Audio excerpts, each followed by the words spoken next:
যখন আপনি উধাও হলেন বা আপনাকে যখন গুম করা হলো, আপনার বাবা তখন বেঁচে ছিলেন, শেষকৃত্য পর্যন্ত আপনার করা হয়েছিল।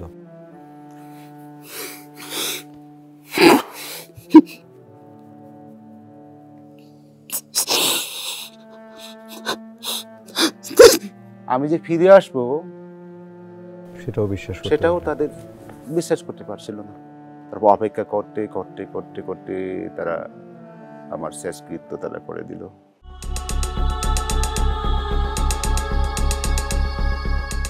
মাইকেল চাকমা নামটি এর মধ্যে আপনারা অনেকেই জেনে গেছেন। 2019 সালে এই মাইকেল চাকমাকে আইনশৃঙ্খলা বাহিনীর বিশেষ একটি সংস্থা তুলে নিয়ে যায় এবং দীর্ঘ প্রায় 5.5 বছর তিনি বন্দী ছিলেন। তার এই সময়কার বন্দি দশার এই কালকুঠরিতে থাকার সেই অভিজ্ঞতাগুলো আজকে আমাদের সাথে শেয়ার করবেন। আমাদের সাথে সরাসরি যুক্ত হচ্ছেন মাইকেল চাকমা। আপনাকে স্বাগত ইন্ডিপেন্ডেন্ট টেলিভিশনে। মাইকেল দা, আজ থেকে প্রায় 5.5 বছর আগে আপনি হঠাৎ করে উধাও হয়ে গেলেন কিভাবে? 2019 সালে 9 এপ্রিল বুধবার ছিল। সেদিন আমি নারায়ণগঞ্জের কাশপুর থেকে ঢাকায় এসেছিলাম। কিছু কেনাকাটা করার একটা কাজ ছিল। নারায়ণগঞ্জের কাশপুর থেকে ঢাকায় কলাবাগান এসে আমি নামলাম একটা নন স্টপ বাসে করে। তো ওখানে নেমে আমি ওই দোকানের নাম্বারে একটা ফোন দিলাম। তো ফোনে বললাম যে আপনাদের দোকানটা কোথায়? সে আমাকে জানালো আমাদের দোকান হলো কল্যাণপুর বাস স্ট্যান্ডের অপোজিটে একটা সোনালী ব্যাংক আছে, ও সোনালী ব্যাংকের দোতলায় আমার দোকান। তো আমাকে সেখানে যেতে বলা হলো। আমি ওখান থেকে কলাবাগান থেকে একটা গাড়ি নিয়ে আমি কল্যাণপুরে গেলাম, বাস স্ট্যান্ডে নামলাম। ওখানে নেমে আমি আর ওই লোকটাকে ফোন দিচ্ছিলাম। তো তখন আমার ফোন কাজ করছিল না, একদম জ্যাম হয়ে গেল। অনেকক্ষণ চেষ্টার পরও আমি ফোন করতে পারলাম না। ফোনটা কয়েকবার বন্ধ করলাম, খুললাম, ব্যাটারি খুললাম, আবার লাগালাম, চেষ্টা করলাম, অনেকবার পারলাম না। ফোনটা জ্যাম হয়ে গেল। ফোন বন্ধ করে আমি ব্যাগের মধ্যে ঢুকিয়ে তারপর রাস্তা পার হয়ে আমি ওই সাইডে গেলাম, অপোজিট সাইডে। দেখলাম সোনালী ব্যাংক সেখানে আছে একটা। ওই গেটের ভিতর ঢোকার সাথে সাথে আমাকে 5-6 জন লোক, এক লোক আমার নাম ধরে ডাকলো। তারপর সাথে সাথে আমি তাদের দিকে তাকালাম, সাথে সাথে আমাকে ধরে ফেললো। সবাই সিভিল ড্রেস পরা। গাড়ি একটা আসলো, মাইক্রোবাস সাদা, দাঁড়ালো গেটের সামনে। এটা একদম ফুটপাতের কাছে। তো আমাকে ওখান থেকে বের করে নিয়ে সোজা একদম মাইক্রোবাস তোলা হলো। আমার ব্যাগ, মোবাইল ফোনটা তারা নিয়ে নিয়েছিল। তারপরে আমার চোখ বেঁধে দিল, হ্যান্ডকাপ পরিয়ে দিল। তো তারপরে ওই এক লোক কাকে যেন সে ফোন দিয়ে বলেছিল মাইকেল চাকমা কট। তো এভাবে আমাকে ওখান থেকে তারা নিয়ে যায় একটা ছোট্ট ঘর। এটা ছিল একটা বাড়ির মতো বিল্ডিং। 40-45 মিনিট ড্রাইভ করিয়ে আমাকে ওই জায়গায় নেওয়া হয়। যখন প্রায় সন্ধ্যা গণিয়ে আসছিল, ঘটনাতে ওইটা তুলে নিয়েছিল আনুমানিক 5:30, 5:30-5:30টার মধ্যে। তারপরে ওখানে লক আপ ছিল 3টা, ঠিক থানার মতো দেখতে। থানার লক আপগুলো কিন্তু ছোটো ছোটো, 7 ফিট বাই 11 কি 12 ফিটের মতো লম্বা হবে। তো ওখানে আমাকে এক রাত তারা আমাকে ওখানে রাখে। তারপর দিন ওখানে কিছু তারা জিজ্ঞাসাবাদ করে। তাদের ওই সময় কি আপনাকে কোনো তাদের কোন আইন শৃঙ্খলা বাহিনীর সদস্য কোনো পরিচয় কি দিয়েছিল আপনাকে, কারা ধরে নিয়ে এসছে? এরকম কোনো সরাসরি তারা পরিচয় দেয়নি, কিন্তু গাড়িতে তোলার পর তারা আমাকে রিসেন্ট কিছু ঘটনার কথা বলছিল চট্টগ্রামের মধ্যে সিআইএসটিতে। তো তারা বলেছে ওই ঘটনার সাথে আপনার নাম আসতেছে। তো আমি বললাম আমি তো ঢাকাতে আছি, কেউ যদি আমার নাম বলে এটা আমার করার কিছু নাই। একটু বুঝতেই তো পারছেন আমি তো ঢাকায় আছি। তো তারা ওই সময় সে বলেছে আমরা সরকারি না, আমরা প্রশাসনের লোক, সব জানি।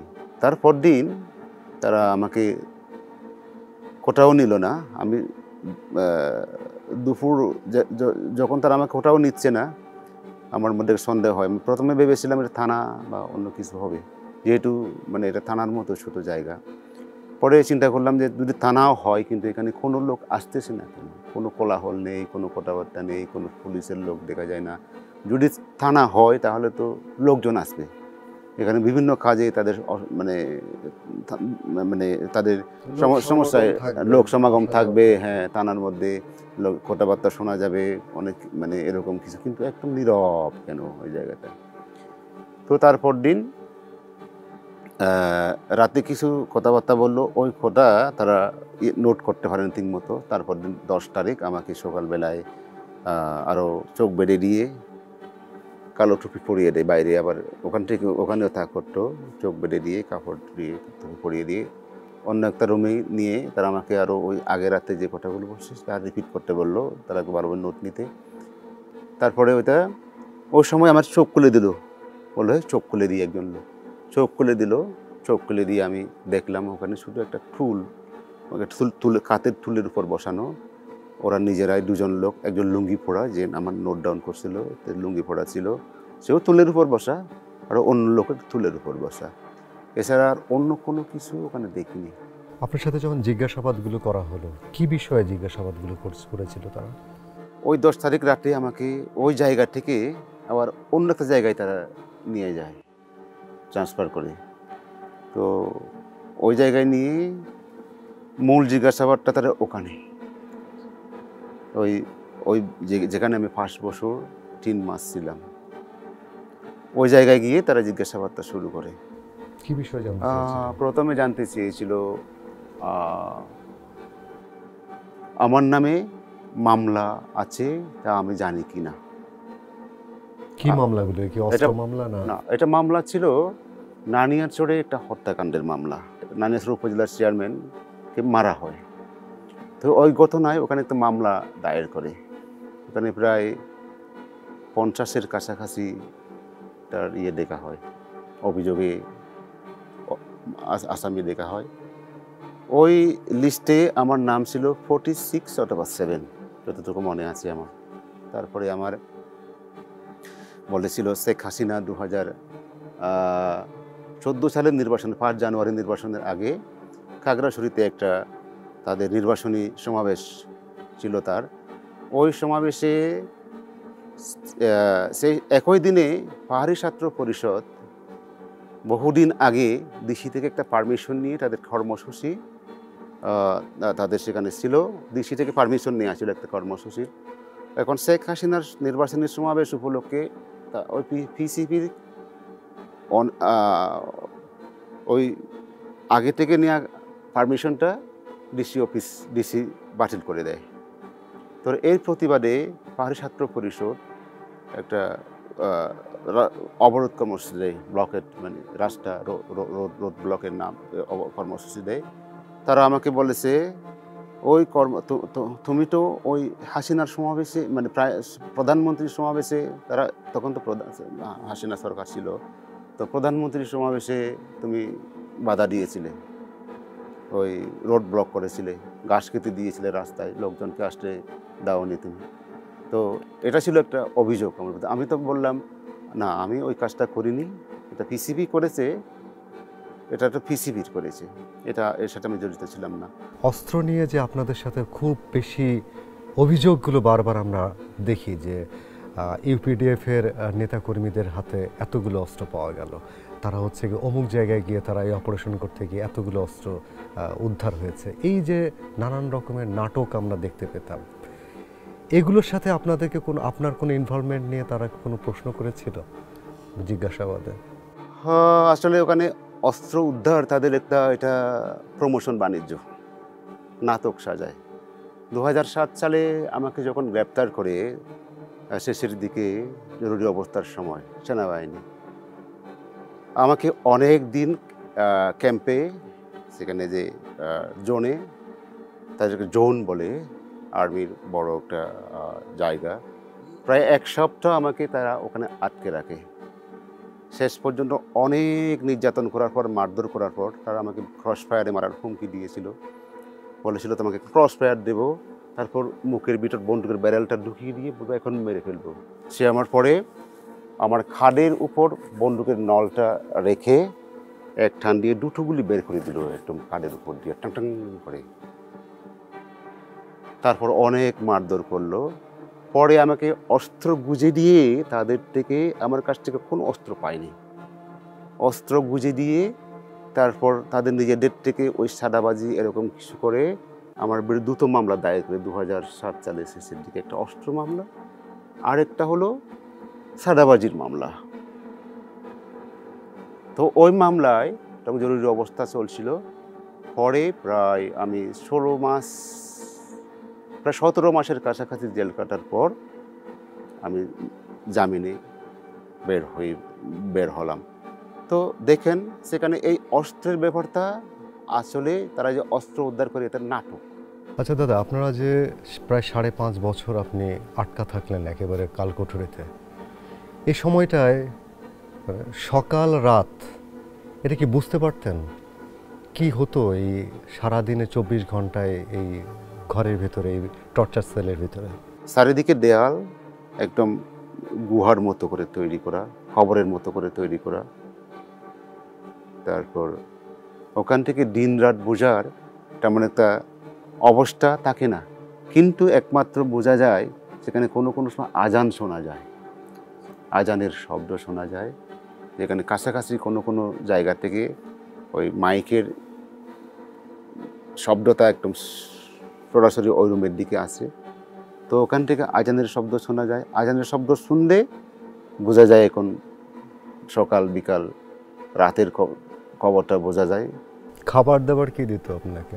খাবার দিত ৩ বেলা তারা খাবার দিয়েছে।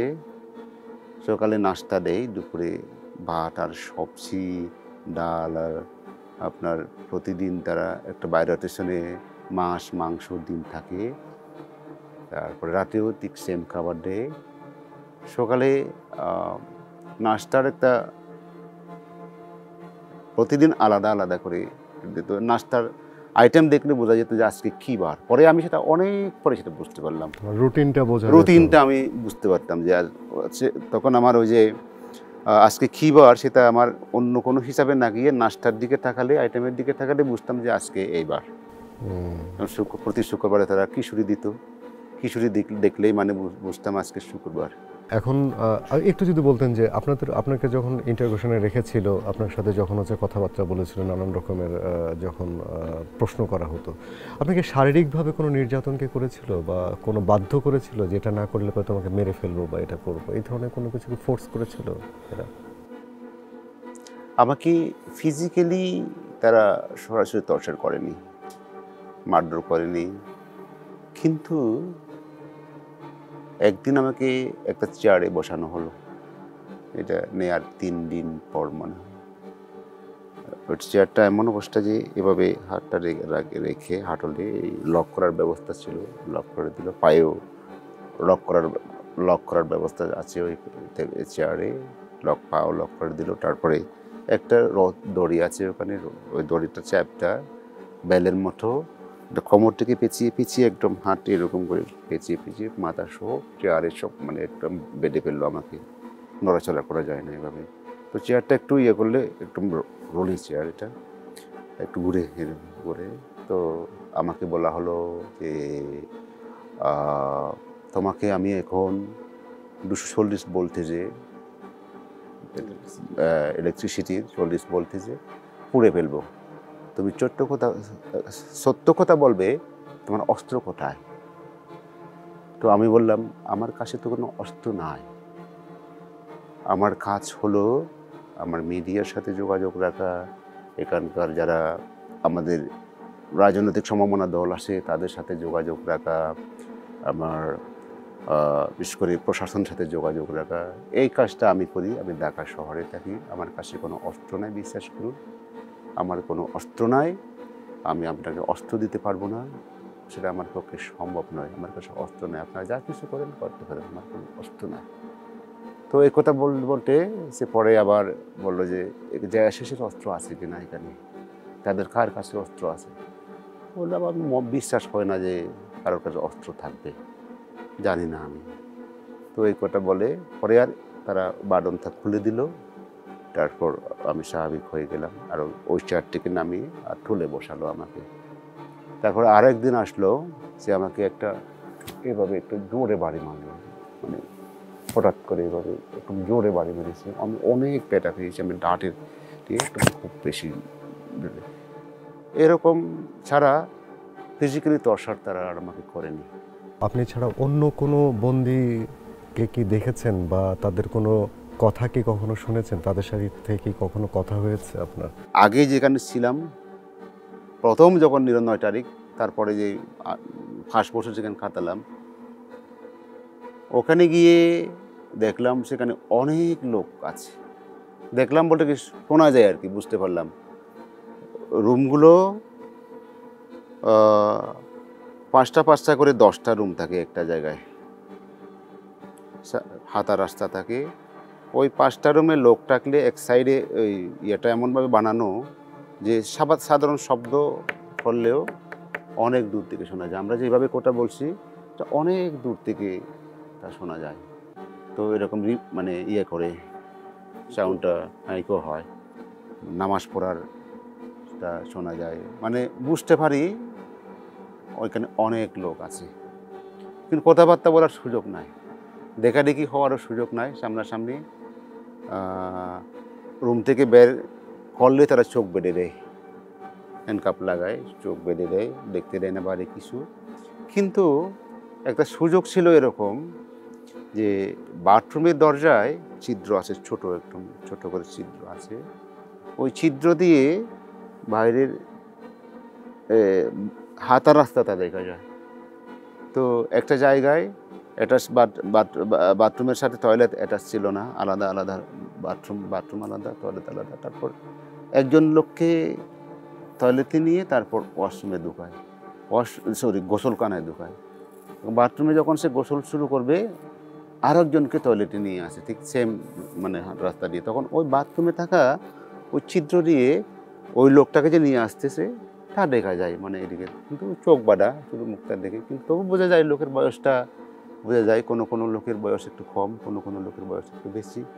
অনেক লোককে দেখেছিলাম। কোন বয়সের লোকদের বেশি দেখছেন? সব বয়সের লোক ছিল, সব বয়সের লোক, কম বেশি সব বয়সের লোক প্রায় সমান সমান ছিল। তো এখন এক রমজানের মাঝামাঝি সময়, প্রথম 19 সালের রমজান শুরু হয় খুব সম্ভবত 4 থেকে 5 তারিখে, 19 সালের এপ্রিলে, মে মাসে 5 তারিখে মনে হয় রমজান শুরু হয়। তো মাঝামাঝি সময় আমাকে এই জায়গার থেকে আর একটা জায়গায় নেওয়া হয়েছে, সেম জায়গা, ভবনগুলো আলাদা, কিন্তু ভেতরে ভেতরে একটা জয়েন আছে। ওই হাঁটিয়ে অনেক দূরে আমাকে নিয়ে যাওয়া হয়। ওখানে গিয়ে দেখলাম এক লোককে বিছানা পেতে ফ্লোরে এসে বসা ছিল, এভাবে তাকে দেখলাম। আর আমার জন্য একটা খাটের উপর বিছানা প্রস্তুত করা ছিল, ট্রান্সফার করছিল আর কি, এদিক থেকে নিয়ে গিয়ে চোখ খুলে দিয়ে নেওয়ার সময় তো চোখ বেঁধে দিয়ে নিয়ে গেলো, হ্যান্ডকাপ লাগিয়ে নিয়ে গেলো, চোখ খুলে দিল। ওই লোকটাকে দেখলাম। আমাদেরকে বলা হলো আমরা যেন পরস্পরের সাথে কোটা না বলি, কোটা বলা যাবে না। এখন আমি তো প্রথমে কোটা বলি, তখন আমি তখন খুব বেশি দিন হয়নি, মাসের কাছাকাছি, তাও মাসের কাছাকাছি আমি তখন, রমজানের মাঝামাঝি ছিল সময়টা। তো ওই লোকটা আমার সাথে কোটা বলতে চাইতো। আমি একটু চিন্তা করতাম, কোটা বললে যদি তারা আরও ভুল বুঝে আমাকে আরও নানারকম এখানে আরও বেশি দিন আটকে রাখে, এটা কিন্তু আরও আমার এখানকার এটাই হয়। কিন্তু দরজা দুটো ছিল, একটা হচ্ছে লোহার রদের দরজা, যেটা জেলে বা জেলখানায় অথবা থানায় যে লকআপগুলোর সিস্টেমটা যেরকম লোহার রড দিয়ে তৈরি, সেরকম দরজা একটা আছে লোহার, আর একটা কাঠের দরজা। কাঠের যে দরজাটা একটা ছিদ্র একটা আছে বড় করে, ওই থেকে তার বাইরের থেকে এটা আড়াল করে রাখে, কিন্তু খাবার দেওয়া আছে ওটা সরিয়ে তারা আমাদেরকে দেখে কোনো কোনো সময় দরজা যখন বন্ধ করে বাইরে থেকে কোনো শব্দ তারা শুনে না, আমাদের শব্দ। তখন আমরা কোটা বলতাম দুজনে। তার পরিচয় আমি জানতে চাইছিলাম। সে আমাকে বলতো তার নাম সাহেদুল, একজনের নাম সাহেদুল। তার বাড়ি রংপুর মমিনপুরে, রংপুরের মমিনপুরে বা থানার পাশে নাকি তাদের বাড়ি। সে নিখোঁজ হওয়ার পর তার নামে সেখানে জিডি হয়েছিল। তার নামে বলতে ওই তার নিখোঁজ হওয়ার পর তার পরিবার জিডি করেছিল থানায়। এরকম সে আমাকে ওই কোটা থাকে, ওই যারা তার সাথে কথা বলতে আসতো তারা তাকে সে কথা বলেছে। সাইরুল কি কোনো রাজনৈতিক পরিচয় ছিল এর? কি কারণে তাকে তুলে নিয়ে আসছে এরকম কোনো কিছু? আসলে তাকে পলিটিশিয়ান মনে হলো না বলছে, বলেনি যে আমি রাজনীতি করি, কিন্তু সে ছিল একটা ড্রাইভার ছিল বলেছে। তার বস পলিটিক্স করতো জাতীয় পার্টির। 5.5 বছর দাদা বাড়ির সাথে কোনো যোগাযোগ নেই। আপনারা তো সাধারণত বাংলা খুব বেশি মানে ফ্লুয়েন্ট না, আপনারা সবসময় আপনাদের নিজের যে ভাষা সে ভাষাতেই কথা বলেন। 5.5 বছর নিজের ভাষায় কথা বলেন নাই, মানে মনের ভাবটা কিভাবে প্রকাশ করতেন দাদা? এটা ছিল অনেক কষ্টের। একজন মানুষ তার নিজের ভাষায় কথা বলতে না পারা, সেটা কষ্ট তো আছে। এমনকি নিজের কষ্টটাও প্রকাশ করতে না পারাটাও তো অনেক বড় কঠিন। সেখানে একজন মানুষ রাত দিন 24টা ঘন্টা একটা ছোট্ট একটা জায়গায় থাকা, 7 ফিট বাই 11 ফিট একটা জায়গায় থাকা, শুধু 24 ঘন্টা তো না, একদিন দুদিন করে মাস যায়, বছর যায়, তবে 5টা বছর, 5 বছর 3 মাস, মানে প্রায় 2000 দিনের কাছাকাছি। এই অবস্থায় থাকাটা যে কত, এটা তো বলে বোঝানোর মতো কোনো ভাষা আমি খুঁজে পাচ্ছি না এই মুহূর্তে। যখন আপনি উধাও হলেন বা আপনাকে যখন গুম করা হলো, আপনার বাবা তখন বেঁচে ছিলেন। বাবা তো জানতেন না যে আপনি আসলে বেঁচে আছেন কি মারা গেছেন। একটু বলবেন যে আপনাকে নিয়ে তারা শেষ পর্যন্ত শেষ ভরসাটাও হারিয়ে ফেলেছিলেন, শেষকৃত্য পর্যন্ত আপনার করা হয়েছিল।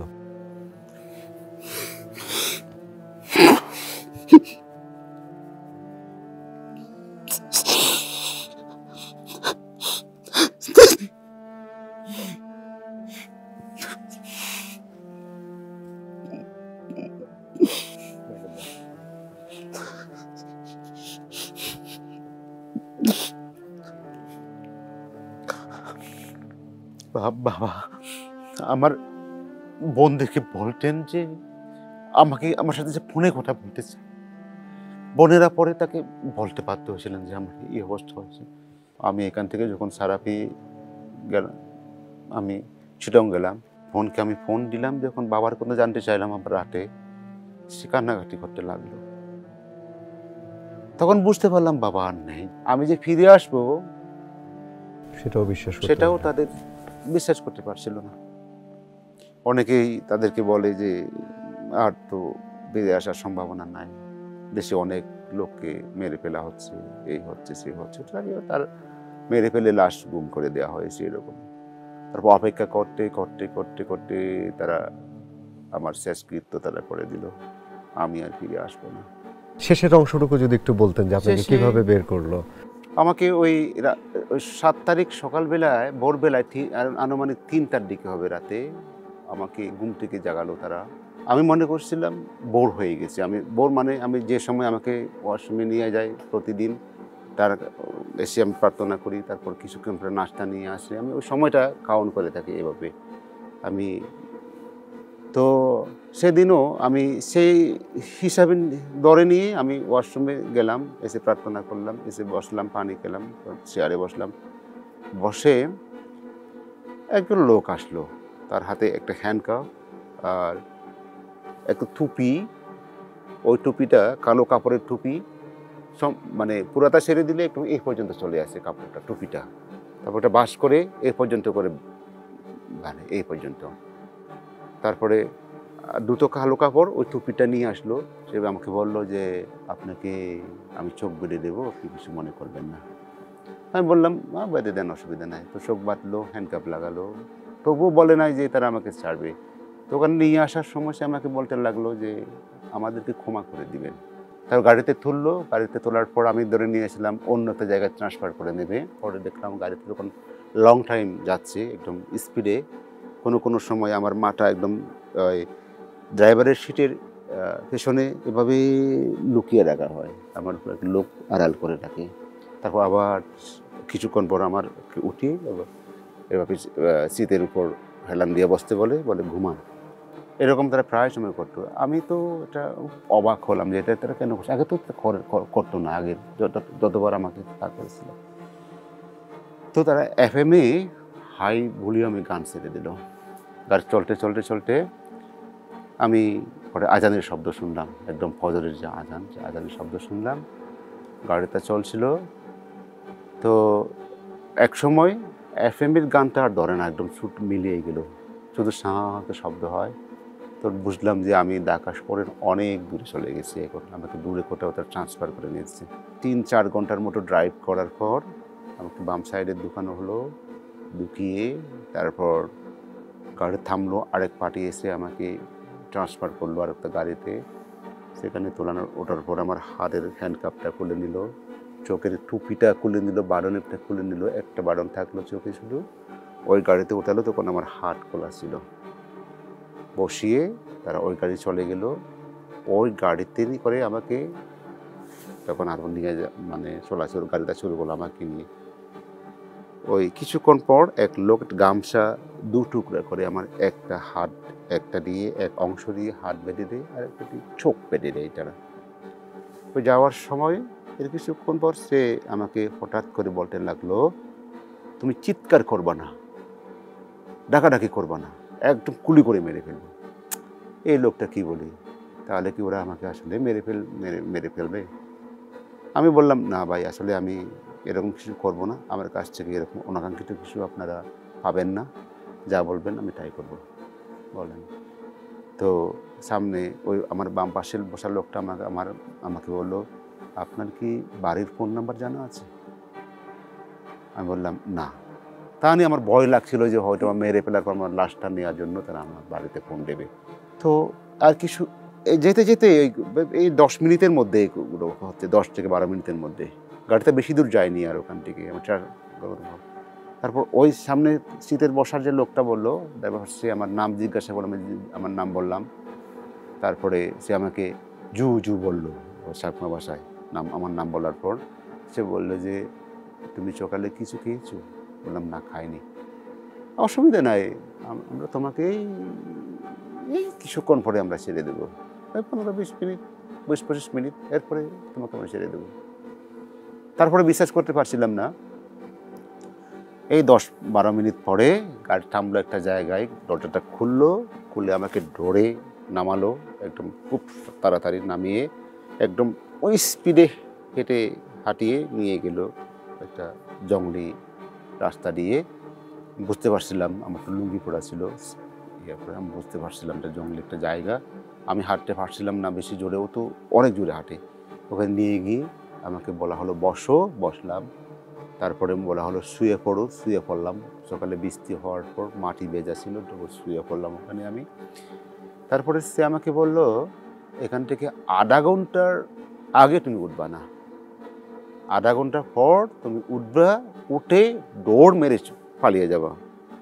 তো এই কথা বলে আমি বললাম যে হয়তো তখন তারা আমাকে মেরে ফেলবে গুলি করে।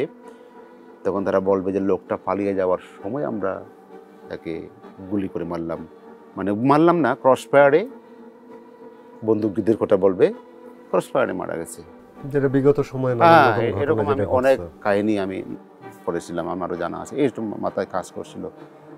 তো ওই রেখে সে চলে গেল কি গেল না আমি বুঝতে পারলাম না, শব্দ আর নাই, কোনো শব্দ। রাস্তার পাশে গাড়ি, কখনো কখনো গাড়ির শব্দ শুনি, গাড়ির। তারপরে আমি আনুমানিক আধা ঘন্টা শুয়ে থাকলাম ওখানে। তারপরে ওই শুয়ে থাকার সময় শোনার চেষ্টা করতাম ওদের কোনো সারা শব্দ পাই কিনা। না, গাড়ি যখন না থাকে একদম শুনশান নীরবতা, জায়গাটা নীরব। ঠকঠকের শব্দ শুনতাম, পাখির শব্দ শুনতাম, কিন্তু খুব অদ্ভুত লাগছিল, এটা কোন জায়গা। এতদিন তো এই সব কিছু শুনতাম, নিশ্চয়ই এটা আমাদের এলাকার কাছাকাছি কোনো জঙ্গলে আমাকে নিয়ে আসা হলো। পরে আমি উঠে দাঁড়ানোর চেষ্টা করলাম। যাই হোক, সে যখন বলেছে কতক্ষণ আর শুয়ে থাকবো, উঠি আধা ঘন্টা পরে, দেখুন এখন মারলে মারা যাবো, অসুবিধা নাই। অনেকক্ষণ চেষ্টা করার পর হাত খুলে ফেললাম। তারপর যখন হাত খোলার পরও আর কোনো শব্দ ছাড়া, ওদের সারা শব্দ নাই, গুলিও তারা করতেছে না, আমি বললাম চোখটাও খুলে ফেলি। চোখটা খুললাম, খোলার পর ওই দেখলাম সেদিন একেবারে মুগ্ধভাবে প্রথম আকাশ দেখা, প্রকৃতি পরিবেশটা দেখা, 5 বছর 3 মাস পর। জায়গাটা কোথায় ছিল? জায়গাটা ছিল এটা চট্টগ্রাম, ঢাকা চট্টগ্রাম হাইওয়ে থেকে 12 কিলোমিটার ভিতরে। এটার নাম খড়ের হাট। বন বিভাগের একটা জায়গা, সেগুন বাগান, খড়ের হাট বিতে পড়েছে। এটা পড়েছে অ্যাকচুয়ালি মিরসরাই উপজেলার ভিতরে। আপনাকে অসংখ্য ধন্যবাদ। মাইকেল চাকমার সেই দুর্বিষহ সময়ের গল্পগুলো আমরা শুনলাম, জানলাম। অনেক বিষয়গুলো হয়তোবা, যে প্রশ্নের উত্তরগুলো হয়তো সামনে আরও দিন যত যাবে তত পরিষ্কার হবে। তবে মাইকেল চাকমার মতো অনেকেই যারা দীর্ঘ সময় জুড়ে এরকম একটি কালো অধ্যায়ের ভিতর দিয়ে গেছেন, তাদের মানসিক এবং শারীরিক সক্ষমতা ফিরে আসুক, স্বাভাবিক হোক তারা, এই প্রত্যাশায় শেষ করছি।